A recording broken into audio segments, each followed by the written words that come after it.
Ito nga po pala yung DTF buoy dito sa Felix. Ginamit ng 6 na araw na may 626 na total na meter. Interhead, capping. Ito po yung tamang pag-head clean.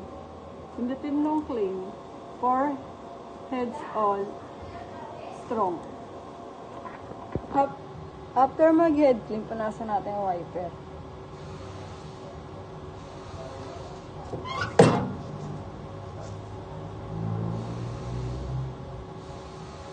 Ito po yung tamang pag-nozzle test. Pindutin natin itong test.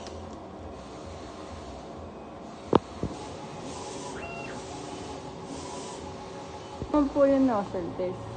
Ang air system ay tama lang. Stock nilinis nung Thursday. Here in ground wire. Nakalagay yung used supplies. Ito po yung mga unused supply. Ito po yung DTF swap. Ginagamit po sa DTF Kubi.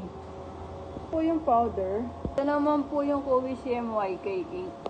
Ito naman po yung cleaning solution. Ito po yung film. Ito po yung output record. Nakalagay naman po siya sa system. Ito naman po yung physical inventory. Nakalagay naman siya sa system. Ito po yung consumable withdrawal. Nakalagay na rin po siya sa system. Ito po yung monthly checklist. Updated naman po.